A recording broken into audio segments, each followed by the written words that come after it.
तो चलिए इससे अगले वाले क्लास में पार्ट्स ऑफ स्पीच का सभी पार्ट्स हो चुका था और सभी पार्ट्स का डेफिनेशन भी करवा दिए थे। आज हम बात करेंगे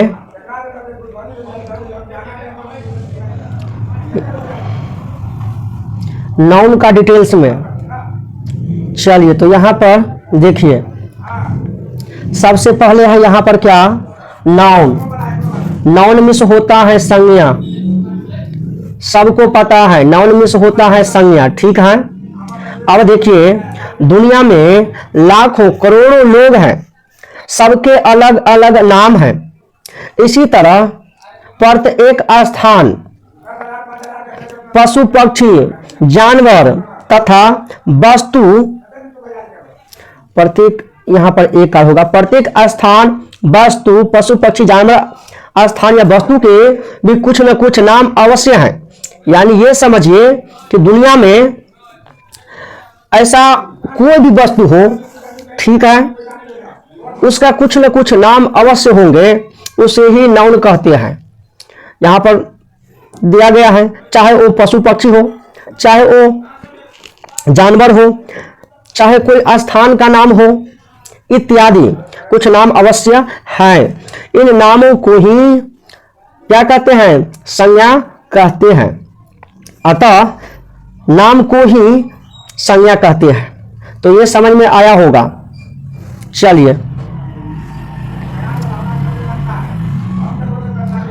जैसे कि यहां पर देखिए noun is naming words English definition हो गया। अब हम एग्जाम्पल देखेंगे, जैसे व्यक्तियों के खास नाम, व्यक्तियों के खास नाम। जैसे यहां पर देखिए व्यक्तियों के खास नाम क्या है, राम, सीता, अली, यादू, अजहर, अब्दुल इत्यादि ऐसे नाम हैं। कलीम, करीम, अब्बास, शाहिद, मुख्तार, जॉन, मोहन, गीता, स्मिथ, सोहन, लीला इत्यादि। तो ये क्या हो गया, व्यक्तियों के नाम हो गया, ठीक है। चलिए और है, ये नाम हो गया। अब देखिए व्यक्ति या संबंधों के नाम, दूसरा पॉइंट है यहां व्यक्ति या संबंधों के नाम। जैसे यहां पर देखिए boy, son, man, girl, daughter, women, brother, sister इत्यादि ऐसे, uncle, father, mother, farmer, friend, worker, doctor, servant, ठीक है। और है आर्टिस्ट। तो ये क्या हो गए, व्यक्तियों के नाम। अब देखिए यहां पर है स्थान के नाम, क्या है, स्थान के नाम। जैसे हो गया भागलपुर, भागलपुर इंडिया, सिमरो रांची पाकिस्तान, बागवा बम्मा, उसके बाद पटना इत्यादि ऐसे नाम हैं। ये क्या है, तो अब ये बताए हैं स्थानों के नाम हैं। अगर आपसे पूछेगा कुछ स्थानों का नाम जो संज्ञा है, तो कुछ भी नाम लिख दीजिएगा, कहीं का भी नाम लिख दीजिएगा, वही हो जाएगा। चलिए तो ये देख लिए। अब चलिए इसी प्रकार से पशु पक्षी के भी नाम हैं, पशु पक्षी के भी नाम हैं, काऊ, एस, क्रो, ऑक्स इटीसी देख लिए हैं, है ना। यहाँ पर देख रहे हैं parrot, cat, snake, dog etc. ये सारे क्या है, ये सारे जो हैं सो जानवर का ही नाम है। अब यहाँ देखिए फल फूल, फल फूल, खाद्य सामग्री, वस्तु आदि के नाम, जैसे apple, rice, bench, talks, box etc. ये सभी क्या है, school, mango, wheat, chair, bat, college, orange, नील, पोट और ईटीसी। ये सभी क्या है, मीट, की, प्लेट, टॉय ईटीसी। तो इस तरह से हम जो कुछ देखते या सुनते हैं, महसूस करते हैं, सभी क्या है, नाउन है। अब चलिए प्रनाउन पर। यहां पर देखिए प्रनाउन। अब यहां पर देखिए जो नाउन के बदले में प्रयुक्त हो, चलिए इसका डेफिनेशन देखिए। प्रनाउन वह शब्द है जो नाउन के बदले में आता है। ए pronoun is a word used in place of a noun। ये इसका डिफिनेशन हो गया इंग्लिश में, ठीक है। ये क्या हो गया, डिफिनेशन इंग्लिश में। और यहाँ पर जो है ये ऊपर वाले लाइन ये हो गया हिंदी में, ठीक है। सर्वनाम वह शब्द है जो किसी संज्ञा के बदले में आता है, सर्वनाम कहलाता है। ये pronoun is a word used in place of a noun। तो आगे है, नीचे के वाक्यों को ध्यान से देखें। जैसे यह है, Mohan is a boy, he is tall, Radha is a girl, she is beautiful, I have a car.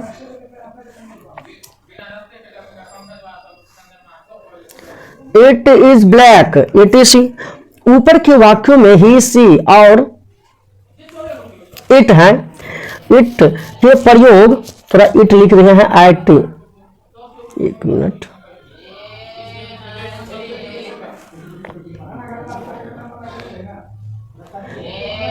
It के प्रयोग पर ध्यान दें, ठीक है।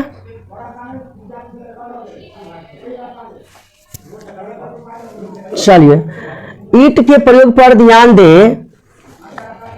ही का प्रयोग मोहन के लिए, सी का प्रयोग राधा के लिए और ईट का प्रयोग कार के लिए हुआ है।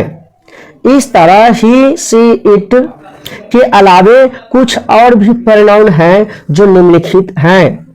यहां पर देखिए, अब यहां पर आप देख पा रहे हैं आई। यहां पर देखिए आई एग्जाम्पल है, इसे नोट करते चलिएगा। आई है, मी, माइन, ठीक, we, us, ours, you, yours, he, him, she, her, hers, they, them, theirs, it, these, this, that, those, here, there. ये सभी के सभी क्या है, तो प्रोनाउन है, ठीक है। अब यहां देखिए, ध्यान देखिए एक बात, यहां पर माय, तो आई के लिए माय होता है। आई मीन्स क्या होता है, माय। वी मीन्स हम लोग होता है, ठीक है। थोड़ा टाइपिंग मिस्टेक हुआ है, तो हम लोग होगा, हम लाग नहीं, हम लोग, ठीक है। यू मीन्स होगा आप या आप लोग, तुम या तुम लोग। ये पहले ही बता दिया है कि अपने से बड़े में क्या लगाना है और अपने से छोटे में क्या लगाना है। ही मीन्स होगा वह पुरुष के लिए और सी मीन्स होगा वह स्त्री के लिए। और इट, इट मीन्स क्या होगा, इट मीन्स होगा यह। इट मीन्स होगा क्या, देख लीजिए, थोड़ा हम टाइप कर दे रहे हैं, मिस हो चुका है।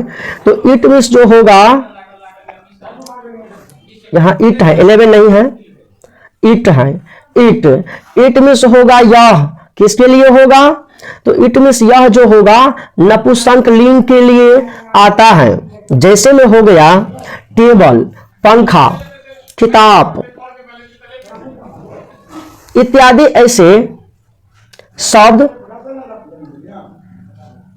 जिसमें आप क्या कर सकते हैं, इट को ले सकते हैं। अब हम बात करेंगे एडजेक्टिव यानी कि विशेषण के बारे में, ठीक है। तो यहां पर देखिए, सबसे पहले इसका परिभाषा जान लीजिए। सबसे पहले यहां पर देखिए, कहता है एडजेक्टिव वह शब्द है जो किसी नाउन या प्रोनाउन की विशेषता बताता है, एडजेक्टिव कहलाता है। जो किसी नाउन या प्रोनाउन की विशेषता बताता है, क्या कहलाता है, नाउन कहलाता है। समझ में आया होगा। चलिए, अब यहां पर इसका इंग्लिश डिफिनेशन देख लीजिए। तो यहां पर इंग्लिश डिफिनेशन यहां है, कह रहा है क्या, an adjective is a word that qualifies a noun और प्रोनाउन। समझ में आया होगा। अब यहां देखिए एग्जाम्पल देखिए, जैसे कभी कभी एज भी लिखा रहता है, ए और एस, तो ये भी होता है जैसे इंग्लिश में, जैसे हिंदी में यहां पर लिखा है जैसे, इसको इंग्लिश में एज लिख सकती है। तो age, red, black, good, bad, small, kind, rich, sad, tall, angry, happy, new, old, tall. देख रहे हैं, ये सभी के सभी क्या है, तो एडजेक्टिव वाले वर्ड हैं, यानी कि शब्द हैं। और ऐसे टाइप्स बांटा गया है इनका, तो हम चलिए आगे डिटेल्स में चर्चा करते हैं। अब यहां देखिए नीचे नीचे लिखे वाक्यों को देखिए ध्यानपूर्वक। जैसे कह रहा है राम इज गुड। अब यहां पर देखिए 3-4 चीज है ना इस सेंटेंस में। यहां है राम इज गुड, ठीक है, और यहां पर बिंदु है। तो देखिए यहां पर अगर आपसे कोई पूछेगा यहां पर राम क्या है, इज क्या है और गुड क्या है, और यहां पर एक छोटा सा बिंदु देखने को मिलता होगा, वह क्या है? क्या आप जानते हैं? नहीं जानते होंगे। चलिए हम बताते हैं। यहां पर राम देखिए ये हो गया आपका नाउन, और यहां पर इज जो है ये हो गया क्या, देखिए यहां लिख देते हैं नाउन, एन से नाउन। और ये जो इज हो गया ये हो गया वर्ब, भी से वर्ब। और ये जो हो गया गुड एडजेक्टिव है, ADJ, ठीक है। और ये बिंदु है, ये है पंचुएशन, ठीक है, पंचुएशन मार्क है, ठीक है। तो चलिए समझ में आया होगा एक सेंटेंस में कितने सारे चीज रहता है। देखिए यहां पर पूरी फोकस रहेगा बेसिक वाले बच्चों के लिए। जिसको आता है बहुत अच्छा बात है, लेकिन जिसको अगर इंग्लिश से डर लग रहा है, इंग्लिश, हिंदी या संस्कृत कोई भी भाषा हो, अगर आप एक ग्रामर अच्छा से पकड़ लिए तो हर भाषा को शुद्ध कर सकते हैं। तो चलिए देख लिए हैं। अब यहां पर और सारे एग्जाम्पल हैं, जैसे राम इज गुड था, मोहन इज बैड, और Bimla is tall, Sita is short.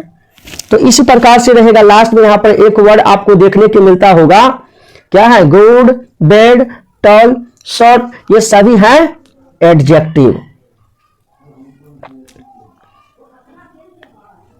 Adjective, ठीक है। चलिए अब देखिए यहां नीचा में कुछ बात कर रहा है कि इन वाक्यों में वही बात है, गुड, बैड, टेल और शॉर्ट क्रमशः यहां पर मोहन, बिमला और सीता की विशेषता बताते हैं, ठीक है। विशेषता का अर्थ है कैसा, कैसी, कैसे, इस तरह नीचे के वाक्यों को देखें। अब यहां पर कह रहा है द पेन इज रेड और द काउ इज ब्लैक। अब यहां पर देखिए रेड शब्द बताता है कि पेन कैसी है, अर्थात रेड लाल है। इसी तरह ब्लैक शब्द काउ की विशेषता बतलाता है कि वह अर्थात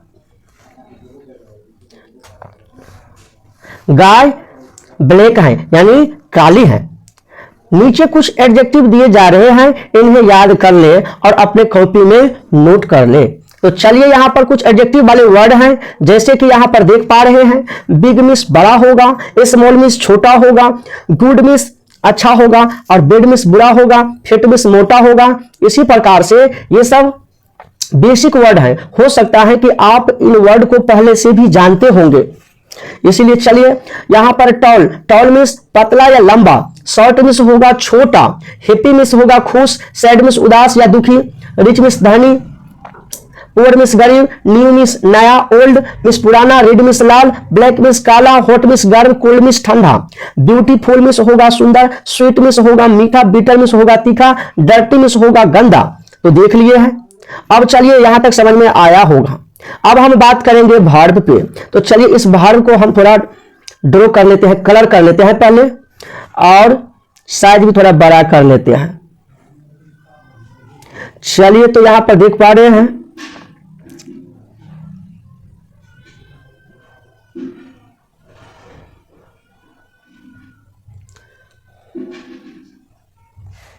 तो यहां पर देख पा रहे हैं, यहां पर ये क्या है, तो वर्ब है। क्या है, वर्ब। अब वर्ब में से होता है क्या, क्रिया। चलिए तो अब यहां पर हम देखेंगे, कह रहा है जिस शब्द से किसी काम के करने, जिस शब्द से किसी काम, देख लीजिए शब्दों में जो है सो खेल छुपा है। जिस शब्दों से किसी काम के करने, होने, दशा या स्वामित्व का बोध हो, वर्ब कहलाता है। A verb is a word, English परिभाषा है, यानी इंग्लिश में इसको कहेगा डिफाइन करने के लिए, तो आप बोल सकते हैं a verb is a word that show an action, state और पोजीशंस। नीचे लिखे वाक्य को देखें पता चलेगा। तो चलिए यहां पर नीचे चल रहे हैं। अब यहां पर देखिए आई प्ले, ठीक है। Suresh is ill, you read, they have a car. यहां पर आपको देखने को मिलता होगा ऊपर के वाक्य में प्ले और रीड क्रमशः खेलने और पढ़ने की क्रिया काम का बोध कराते हैं, और तीसरे वाक्य में है दिए हैं इज शब्द से किसी स्थिति या दशा का बोध होता है, जो वह किस स्थिति में है या उसका दशा कैसा है। चौथे वाक्य में है हैव है और हैव, ठीक है। तो शब्द कार पर किसी का स्वामित्व अधिकार दिखलाता है, ठीक है। अतः प्ले, रीड, इज और हैव भार्ब क्रिया है। प्रयोग के आधार पर इन्हें दो भाग में बांटे गए हैं। कितने भागों में? भाग के दो भाग हैं मेन। चलिए यहां पर थोड़ा गलत लिखा गया है तो हम इसको कर देते हैं सही। दो भेद हैं, भेद, ठीक है। दो भेद हैं, भाग के दो भेद हैं। चलिए अब यहां चलते हैं। देखिए पहला होगा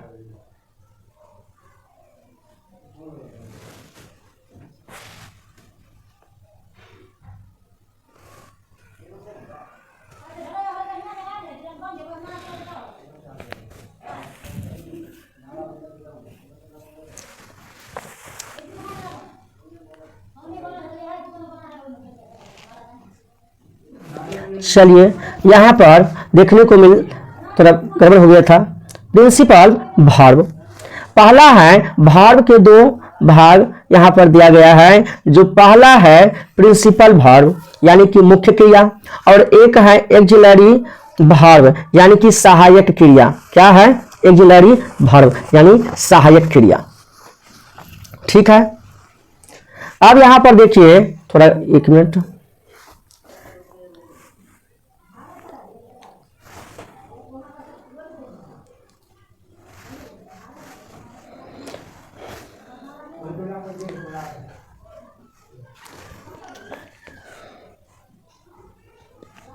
लिख लीजिएगा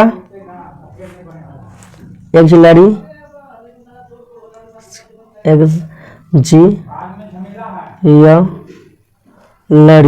एक्जिलरी भार्ब। चलिए तो यहां पर देखिए एक्जिलरी भार्ब यानी कि सहायक क्रिया है, ठीक है।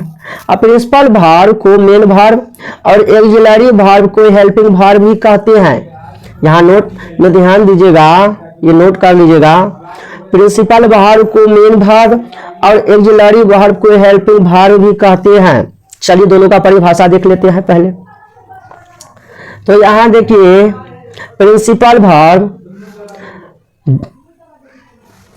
जो क्रिया वाक्य में मुख्य काम करती है वह प्रिंसिपल भार्ब, यानी देखिए ध्यान पूर्वक, जो क्रिया वाक्य में मुख्य काम करती है वह प्रिंसिपल भार्ब या मेन भार्ब कहलाती है। दो नाम है, कंफ्यूजन में मत रहिएगा। एक है प्रिंसिपल और एक है मेन। नाम एक ही है किसका? तो प्रिंसिपल भार्ब का एक ही नाम है यहाँ पर, और यहाँ नाम वहां एक है, काम एक, सॉरी मिस कर दिए, काम एक है नाम दो है, ठीक है। तो कंफ्यूजन में मत रहिएगा। इंग्लिश में देखिएगा the verb which of main importance in the sentence is called the main verb. समझ में आया होगा।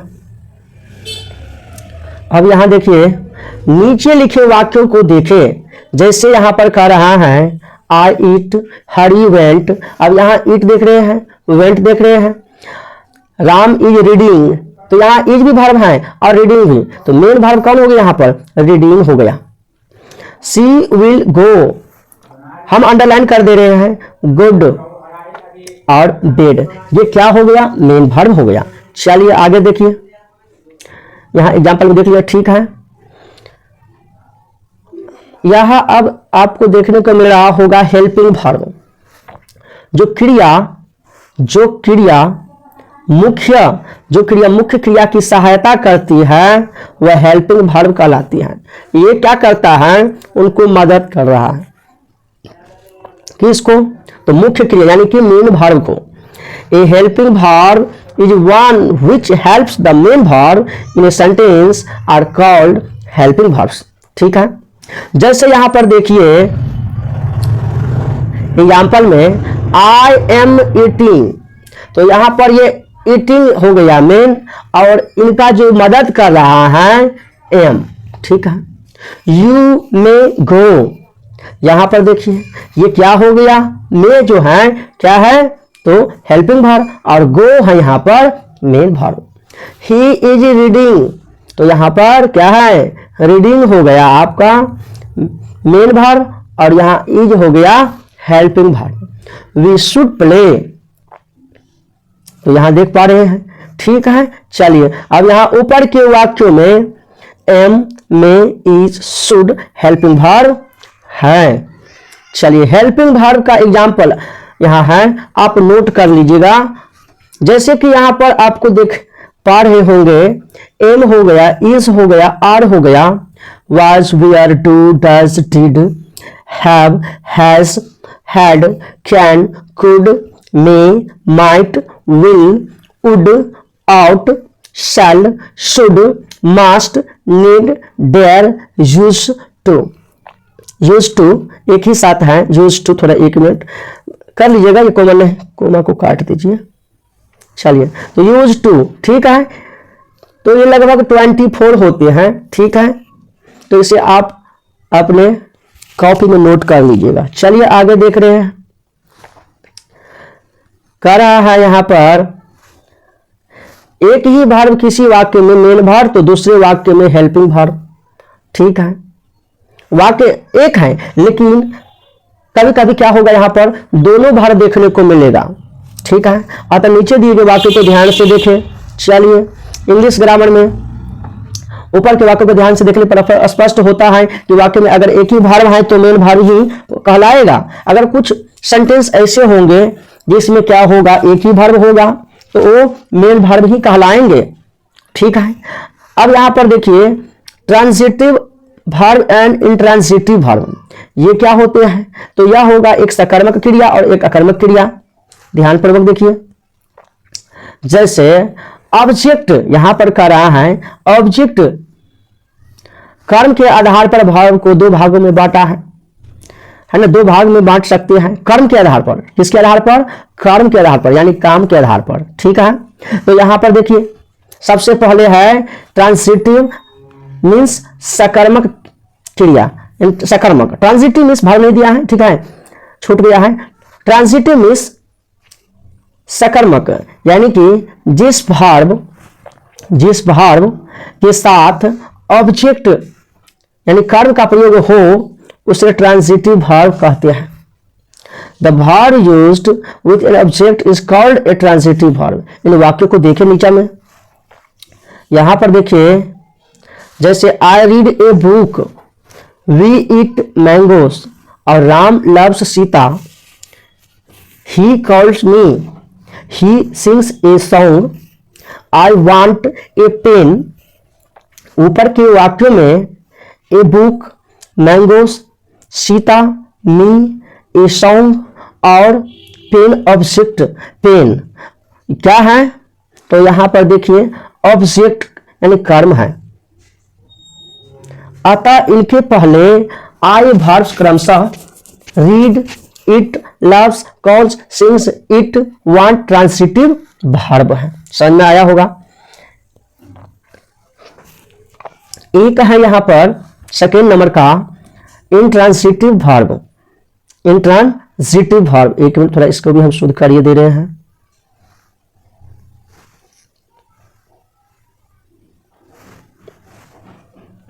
चलिए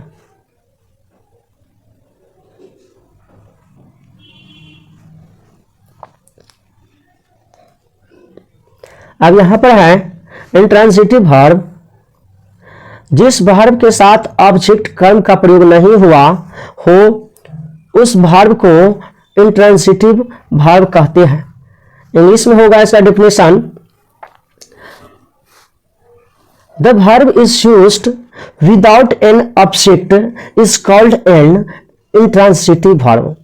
नीचे लिखे वाक्यों को देखें, जैसे यहां पर दिया है I eat, we drink, you read, he writes, he laughs, they run, she weeps, they see।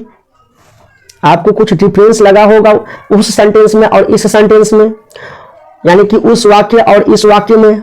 ऊपर के वाक्य में eat, drink, read, writes, laugh, run, weeps और सी के साथ ऑब्जेक्ट कर्म का प्रयोग नहीं हुआ है, अतः ये इंट्रांसिटिव वर्ब है। तो इसे वीडियो को रोक रोक के क्या करना है, नोट करते चलना है। चलिए अब है एडवर्ब।